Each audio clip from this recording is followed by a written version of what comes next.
What if the flavor of a single grape could open a door in your mind, not just to sweeter tastes, but to stranger worlds, where laughter rings like thunder and the air itself seems to shimmer with secret delight? Tonight, let's follow that taste, beyond the ordinary, to explore the enigmatic spirit of Dionysus, god of wine, madness, and sacred ecstasy. Imagine, as you listen, the warm hum of dusk enveloping all, a gentle twilight cupping the world in honeyed light.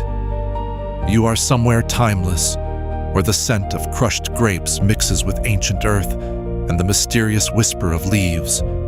Here, among curling vines and the soft golden haze, Dionysus is said to walk. He is not like the other Olympians, not as rigid as Zeus or as coldly beautiful as Apollo.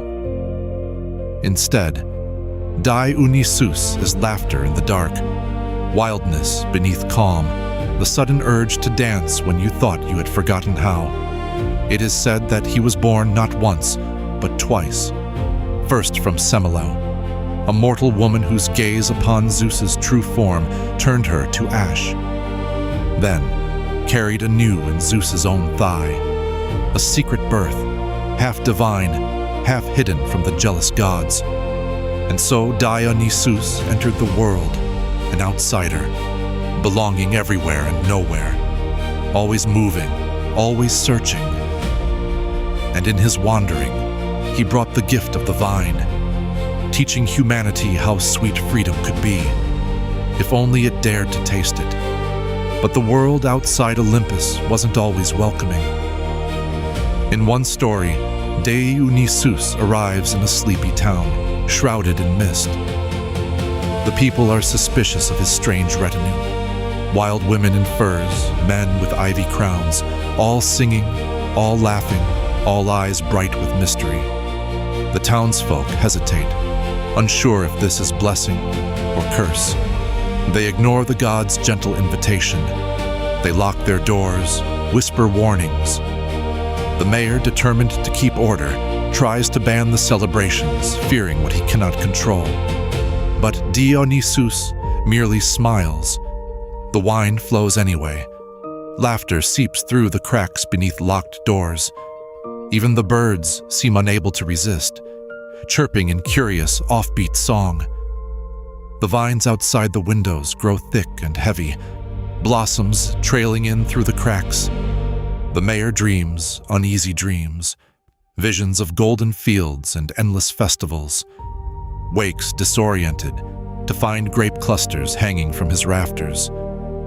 And in the air, a sense that delight itself is alive, softly breathing. As the night deepens, shadows twist into curious shapes. Chants rise in the distance. People can't help but peek out, drawn by something other than fear. Soon, the mayor steps outside, lulled by the irresistible melody. He finds not chaos, but harmony. A spiral of dancers, bodies moving in easy rhythm, voices twining in song. Children chase fireflies.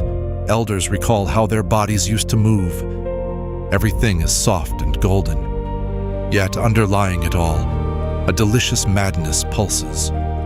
A reminder that the world is not always as it seems. For Dionysus is both joy and frenzy, order and surprise.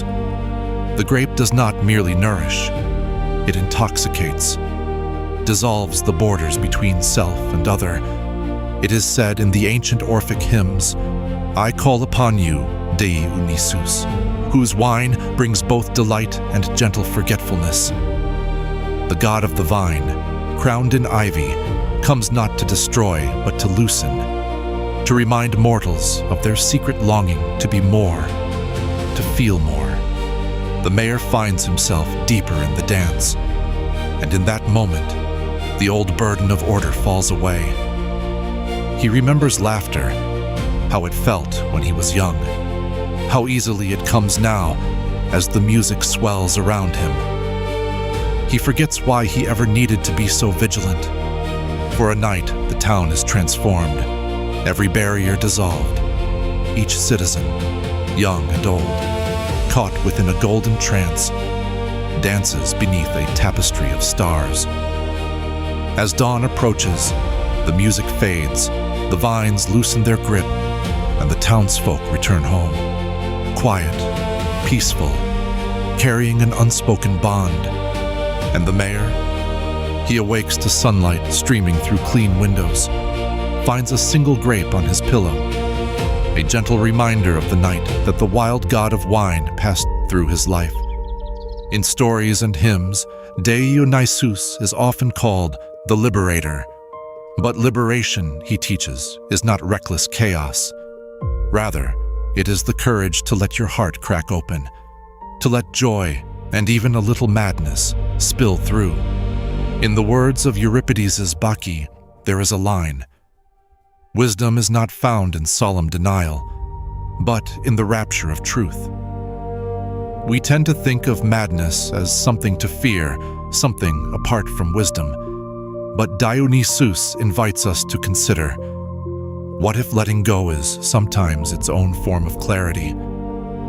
The poet Rainer Maria Rilke wrote, "Let everything happen to you, beauty and terror, just keep going. No feeling is final." In the mythic presence of Dionysus, all feelings are welcome. The wild and the serene, the laughter and the longing. When he walks the world, boundaries soften. Strangers clasp hands, songs bubble up from deep memory. For a little while, the burdens and strictures of daily life melt in the golden warmth of celebration. This ecstasy, though, is not just about delight. There's also a kind of healing within it. The ancient Greeks believed that Dionysus could cure sadness and stiffness of heart by allowing humans to express what they normally conceal. The sacred madness he brings is not destruction, but transformation.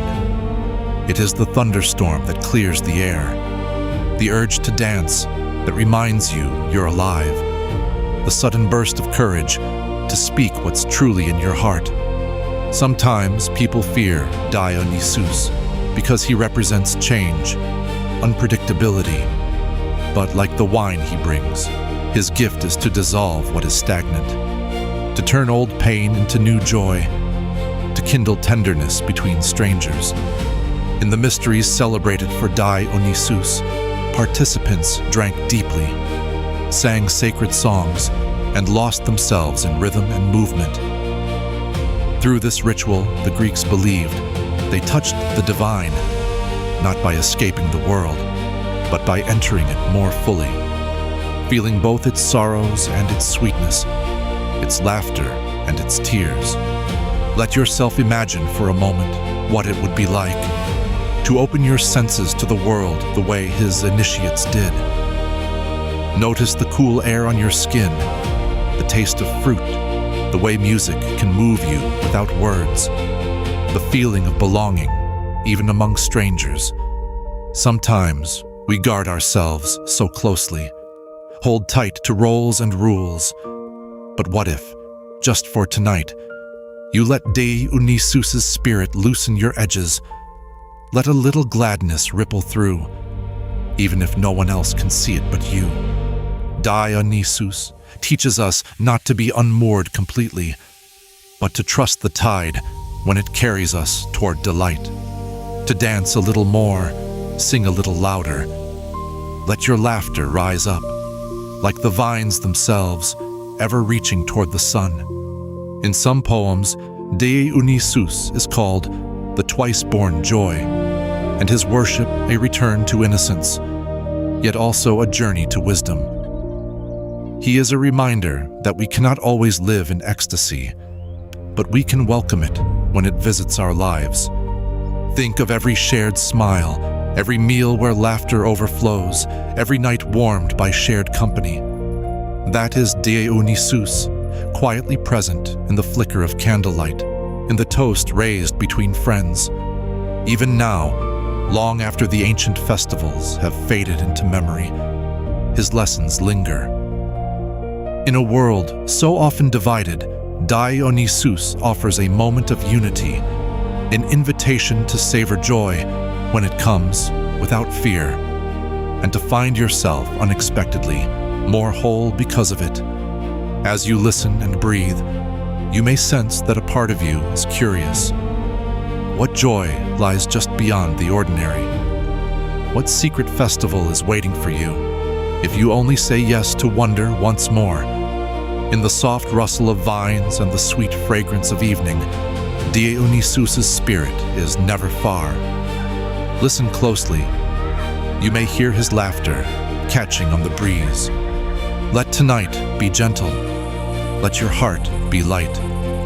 In the miracle of sweetness, the comfort of golden dusk, and the knowledge that you are held within the embrace of old, wild stories, know that the God of wine and ecstasy smiles on you, wherever you are.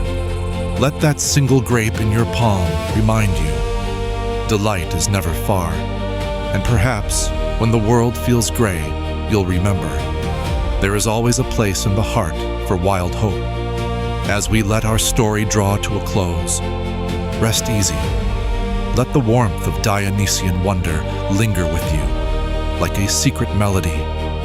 And remember, you are never truly alone as long as there's room for laughter and space for mystery to bloom.